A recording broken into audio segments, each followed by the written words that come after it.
From Hollywood, it's time now for...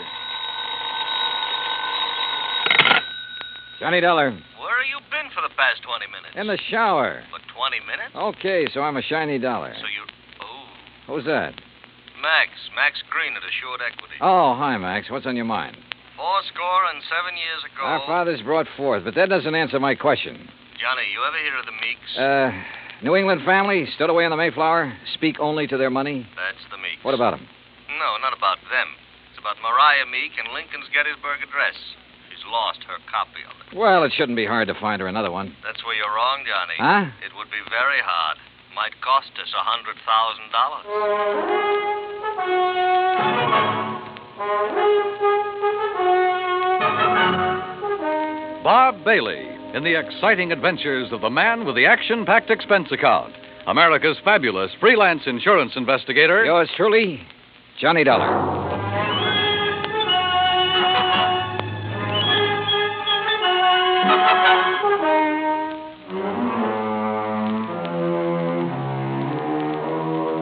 Expense account submitted by Special Investigator Johnny Dollar to the Assured Equity and Trust Company, 325 Scott Avenue, Hartford, Connecticut.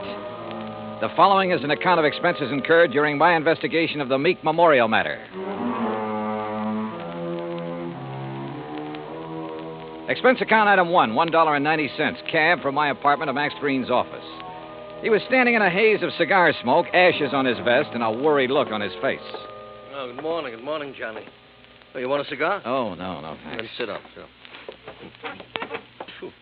Excuse me. Listen, Johnny, what do you know about that speech that Lincoln made at Gettysburg? Well, I had to memorize it in school like every other kid. All right. You know how many words are in it? Maybe a couple of hundred. Why? Wait a minute. It's in this book. Here. It's page 143.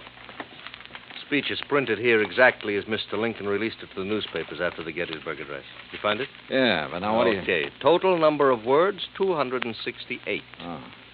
But the first two drafts of that speech, including the one he read that day, contained only 266 words. So he padded his part. That's right. 2 more words. Mm-hmm. How come? Oh, according to the historians, Lincoln ad-libbed the 2 additional words at the time he read it. Later on, when he made 3 new copies of the speech, he included those 2 words. You with me so far? Keep going, Max. Yeah. All right. Right down at the end of it, just before of the people, by the people, where he said that this nation under God shall have a new birth of freedom, the words under God do not appear in the first 2 drafts you wrote. Yeah. Well, this is all very interesting, Max, but I still don't see what it is or what it has to do with me. Well, Mariah Meek's copy has disappeared. Oh? And, Johnny, that copy happens to contain just 266 words. You mean she owns one of the first 2 original drafts? Handwritten by Mr. Lincoln himself while he was on the train riding to Gettysburg. Wowee. Yeah. Which is, of course, why we insured it for the full amount it cost her, which is $100,000 even. Of course, you made sure it was authentic before you issued the policy. Oh, naturally. Well, who'd she buy it from? An antique dealer down in Richmond, Virginia, a fellow named Jason Penrod. Uh-huh. Well, where's she been keeping it? Under glass in the Meek Memorial. What's that? Well, she collects Americana, so she had a museum built to keep it in, and she calls it the Meek Memorial. Follows? Follows. Also follows the most expensive item in the collection, the Gettysburg Address, would be the one to disappear. Oh, you're just an old pessimist, Max. You think somebody lifted it? What do you think? It walked out by itself? Okay. So what are you going to do about it? Well, we're going to run newspaper ads. We're going to offer a $10,000 reward for information leading to its return. If anyone answers it, you let me know where you'll be, and I'll refer them to you. Good. When was it taken? The night before last. Is there any kind of market for something that rare? It's hard to say, Johnny. A hot camera would be easier to peddle, sure. But a good many wealthy people, like Mrs. Meek, they make a hobby of collecting things, antiques, objects of art, etchings. But whoever took this, or buys it from the thief, couldn't just let everybody see it. Well, it wouldn't matter to some people. They take it and put it in a vault and keep it there. Then what's the point in having it around? Pride of possession.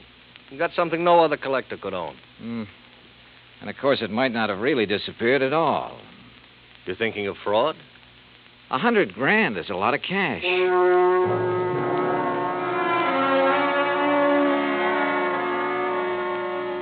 Expense account item 2, $1.90, cab fare back to my apartment. I wasn't particularly intrigued by this assignment. Rare documents, like anything else antique, have always seemed to be just one step from decay. And that sometimes goes for the people who collect such things. Item 3, $16.10, transportation, including a round-trip ticket, Hartford to New Bedford, and cab fare to the Whalers Hotel. There was a convention in town, so I was lucky to get a room. After checking in, I called the Meek residence. Mrs. Meek was expecting me and said she'd have her car pick me up. I had just put down the phone when someone knocked on the door. You in there? Depends on what you're looking for. Oh, looking for Mr. J. Jay, did you say? Nobody by that name here. Oh, yeah. I see. I guess I got the wrong room. Yeah, well, why don't you ask down at the desk? Huh? Yeah. Oh, sure. Yeah. Funny. Or is it? I cracked the door open again. Watched him walk to the stairs. Then I took the elevator down the 8 flights to the lobby. Half an hour later, I was in the back seat of the Meek limousine heading toward the home out on Buzzards Bay. It was a big, sprawling frame building facing on the beach. About 50 yards behind it, closer to the road, was the Meek Memorial Museum. I was starting up the front steps when the door opened. Mr. Dollar? That's right. I'm Paul Meek. I understand you have an appointment with my grandmother. Right again. Now, come in, please. She's waiting for you upstairs in the sitting room. Okay, thanks. Before you go up, I wonder if I could have a few words with you. Why not? In here, then. You've never met my grandmother, have you? No, I haven't had that pleasure. Some people consider it a dubious one, Mr. Dollar. Oh? Mr. Dollar, this is my wife, Janice. Mrs. Meek? Hi. How about a drink? Thanks, not just now. How about you, old stick in the mud? You want another one? After a bit, Janice. And if I were you, I wouldn't have any more. But you're not me, are you? You will have to excuse my wife, Mr. Dollar. Well, we've both been under a severe strain since moving here. Grandmother is blind, you know. No, I didn't know. Her sight began failing about 4 years ago. I'm surprised the insurance agent didn't tell you. Well, Mr. Green was so concerned over the theft of the Lincoln manuscript, I imagine it slipped his mind. Mm-hmm. And just how do you intend to locate that manuscript? I'm not so sure that I can. It'd be a pity if you could. It'd be just awful. It's grandmother's prized possession. She hasn't been herself since it was stolen. And being quite elderly, well, we're all very much concerned. Oh, my, yes. We're afraid she might die and leave us all that lovely money. Janice. It's the truth.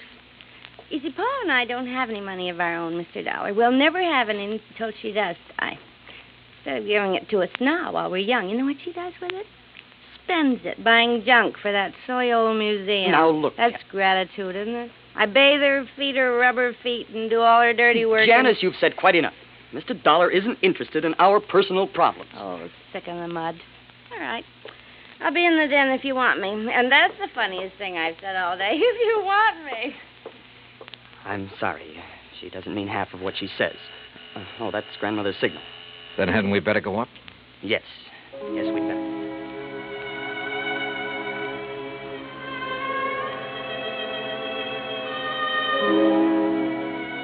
We went up the broad staircase, through a hall, and into a bright, sunny room. Wrapped in an old kimono and shawl, Martha Meek sat in an invalid chair, facing the ocean. Paul introduced us, then sat down quietly near the door. Paul? Paul, I know you're there. Now answer me. Yes, grandmother. You go on downstairs. I want to talk with Mr. Dollar in private. Whatever you say. And close that door. Don't mind my back, Mr. Dollar. I couldn't see you if I looked into your face. Now then, when are you going to arrest that crook and bring my Lincoln speech back to me? Well, I'm going to need a lot of help and information, Mrs. Meek. Mm-hmm. What kind of information? Mostly about the museum. Like what? Well, do you know who was in there the night the manuscript disappeared? Certainly. That dirty robber was. Anyone else? Well, old Pete's always there. Supposed to be guarding the place, but he didn't do a very good job the other night. Got himself slugged. Does he live on the grounds? Yes. I brought him over from Naples 10 years ago. He was my guide in Italy. Showed me around so nice I decided to bring him back. Tell me, is the memorial open to the public? It was going to be. I intended it to be once. But when my eyes... No, Mr. Dollar, I keep it locked most of the time. Uh-huh. And who discovered the manuscript was missing? Pete did, I guess. At least when he recovered, he ran yelling bloody murder up here to the house. Everybody went down to see what had happened. Everybody but me. They left me all to myself. Were there any strangers here in the house that night, Mrs. Meek? Anyone beside the servants and your grandson and his wife? One person, but he's no stranger. Who's that? Jason Penrod from Richmond. He's an art dealer. We were discussing some business. May I, ask what kind of business? It has nothing to do with you or the people you work for. Sorry. Where can I find Mr. Penrod? He's staying here now. If he isn't in his room, then he's most likely out in the memorial. Now, that's enough questions. You, give me a cigarette. Ma'am? What's the matter? You deaf? Give me a cigarette before Paul with that snoopy wife of his comes prowling around. All right, sure. Light me. Yeah. Well, you want any more information, Pete's the one to talk to. All right, thanks. But what about your son and daughter-in-law? Were they inside the house at the time of the robbery? You don't suspect them, do you? Right now, I suspect everybody, Mrs. Meek. Even me? Yes, ma'am. Even you. Well, bless you, boy.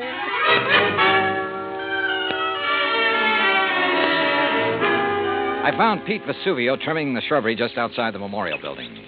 He seemed quite willing to talk to me.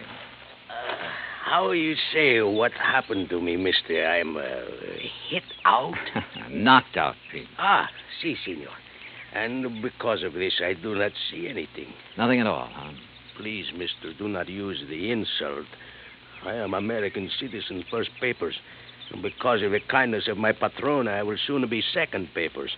I know by heart the Constitution, United States, Gettysburg Address, pledge allegiance to my flag. Yeah. You know how I know that these things which help me be citizen? Because of my lady. She's letting me work in a place where great papers are for me to read. Because of her, I would not hide anything, mister. Okay, Pete, okay. I'm convinced. But I'm sorry I cannot help you, mister. Well, it's not your fault. Hey, you like to hear me say Gettysburg Address? Well... Do it very good. Learn it right from President's own writing. Some other time, Pete. Right now, I have to find Mr. Penrod. Oh, he's inside, mister. Counting the treasures. All of the beautiful things a lady can no longer see. You'll find him in Section L, senor. I found the small, neat-appearing art dealer just where Pete had said he'd be, peering into a glass case crowded with Derringer pistols. He had a notebook under his arm and seemed to be making some sort of inventory. Oh, dear. You gave me quite a fright, sir. Oh, I'm sorry. Well, I wish I could concentrate like that. Oh, well, there's nothing more interesting to me than these fine old pistol things. What histories they must have, Mr. Dollar. Johnny Dollar. Oh, yes, the insurance investigator. Paul told me you were wandering about the place. I suppose you'd like to ask me some questions, hmm? If you don't mind. Oh, no, goodness, no. I understand you were with Mrs. Meek the night of the robbery. That is correct, sir. We heard the shouting. We ran out here just as fast as we could. I was the one who discovered the manuscript was missing. You have any idea how the thief got in here? No, sir, no. Unless someone forgot to lock the front door, or unless he had a key. Well, has Mrs. Meek given out many of the keys? Well, in my opinion, too many. Even I have one. What about Paul Meek and his wife? No, I don't think so. Well, they really aren't interested in the museum at all, Mr. Dollar. Oh. Mr. Penrod, I understand you're quite an authority on antique art and things like that. Well, Isn't taking inventory a little beneath your position? Well, I suppose it is, Mr. Dollar. But, last week when I received dear Mariah's wire asking me to do it, I simply couldn't refuse. She's been such a good customer of mine. Well, yes. You have any idea who might have wanted the Lincoln manuscript? Well, I know several persons who'd love to have it. You can give most anything, but I don't know anyone with the nerve to break in here and take it by force. You remember where Paul Meek and his wife were when you heard Pete shouting? They were right in here when I arrived. I see. Well, thanks for... Oh, just one more thing. Oh, yes? If you'd stolen the manuscript... Mr. Dollar. A hypothetical question, Mr. Penrod. But if you had, and you wanted to sell it at a good price with the least danger of being caught, how would you go about it? Well, I'd take it abroad, of course. I'd put it on the open market over there. Huh. You aren't planning on going abroad soon, are you, Mr. Penrod? Oh, gracious, no. You know anyone who is? Anyone who, Well, didn't Paul and Janice tell you? Oh, they're flying to Paris Wednesday night.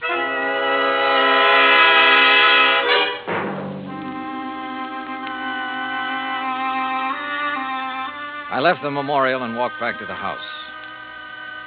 The Meeks were in the study, engaged in their favorite pastime.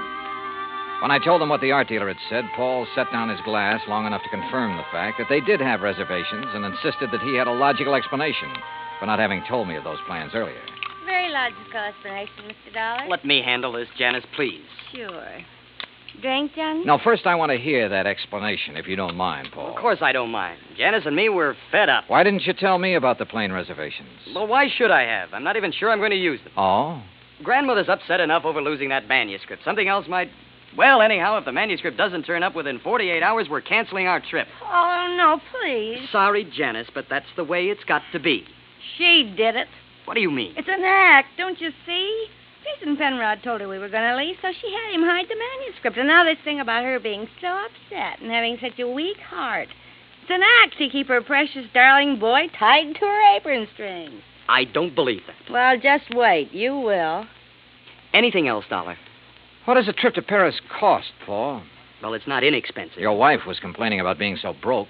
Haven't you ever heard of flying now and paying later? We have friends in Paris, Dollar.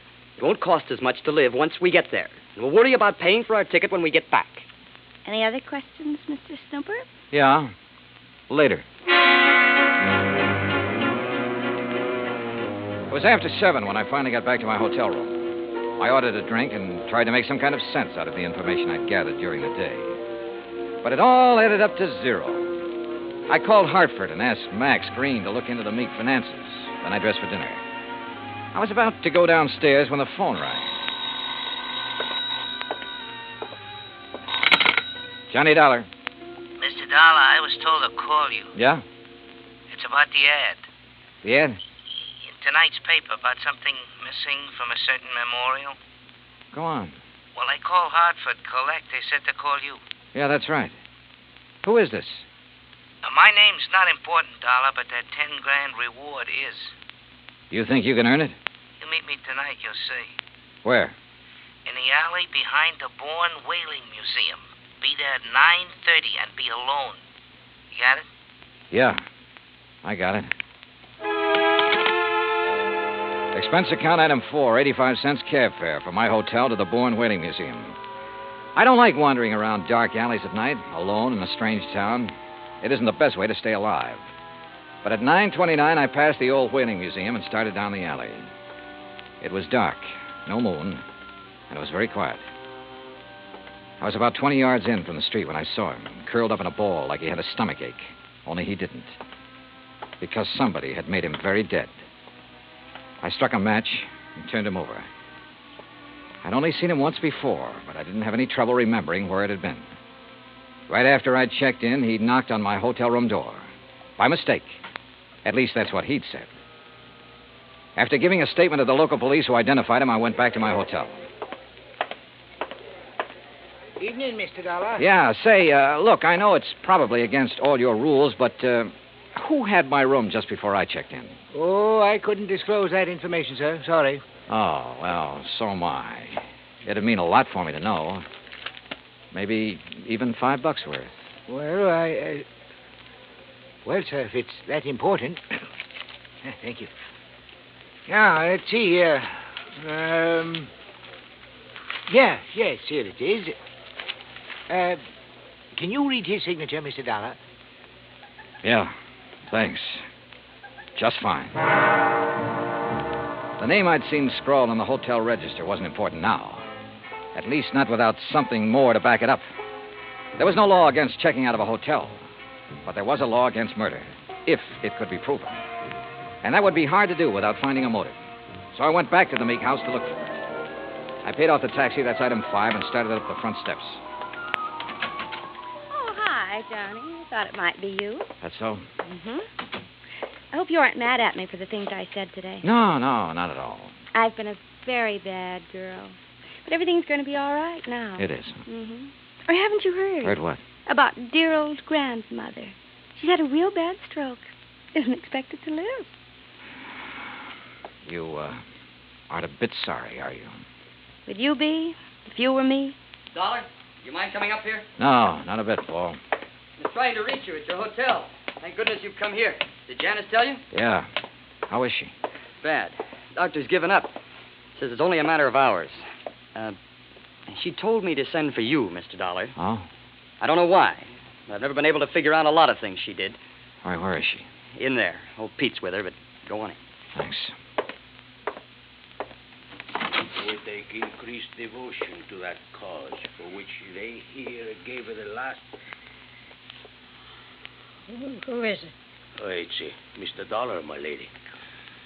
Hello, Mrs. Meek. Oh, thank you for coming, Mr. Dollar. I go now. No, wait. Mr. Dollar, you have a moment, haven't you? Of course.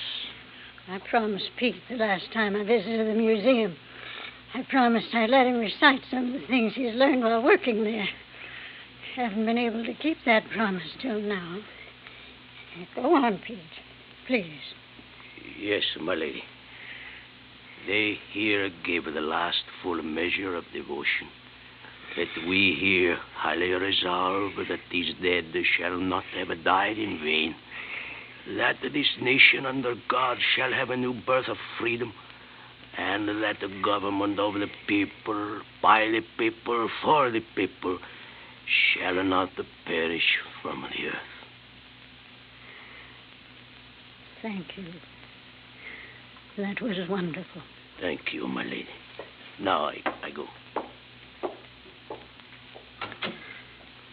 Well, Mr. Dollar, I have a confession to make to you. Yes? I lied to you. Oh, I'm sure it wasn't a very big lie, Mrs. Meek. Oh, but it was. I told you the business Mr. Penrod and I were discussing the night of the burglary. Yes? I told you it had nothing to do with you or the people you work for, remember? Yes, ma'am. Well, that was a lie. I'm broke, Mr. Dollar. All I have left in the world is this house and the things in the memorial. I see. That's why I sent for Jason Penrod. He purchased most of my treasures for me. He's evaluating them now, so Paul and Janice will know what they're worth when they go to sell them, which they'll do immediately. Mrs. Meek, don't you think you should try to rest now? Will you give me a cigarette? No, ma'am. Sorry. And you must rest. There isn't much else to do, is there? Good night, Mr. Dollar.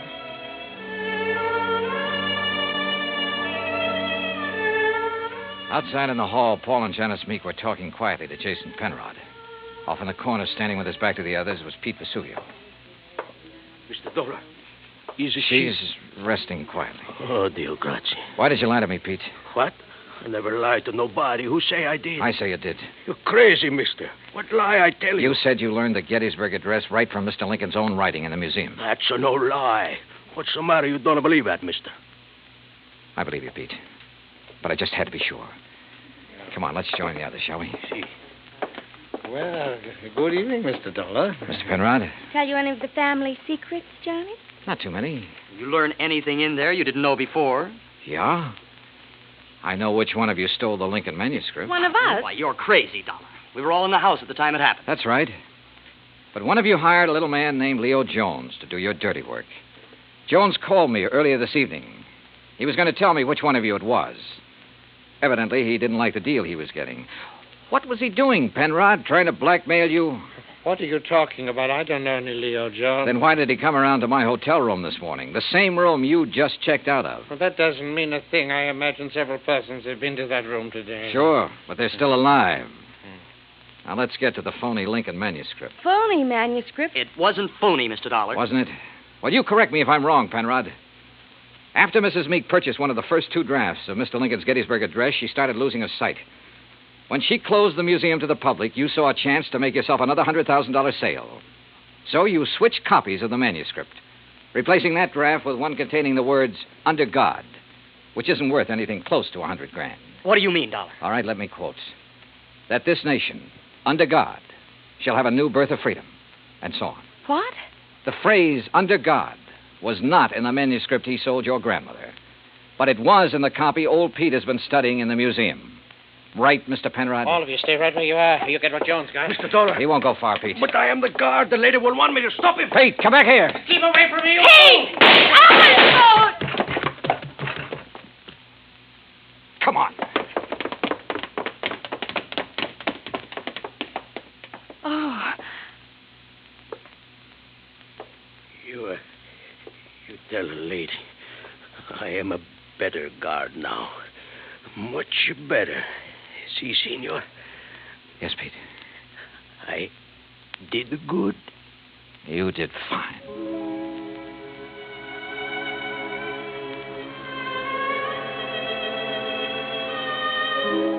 Pete Vesuvio will live to apply for his second papers. And in time, probably open a spaghetti joint in New Bedford. Penrod will be tried for murder. As yet, he hasn't disclosed the name of the person who purchased the stolen manuscript. But in time, I am sure he will.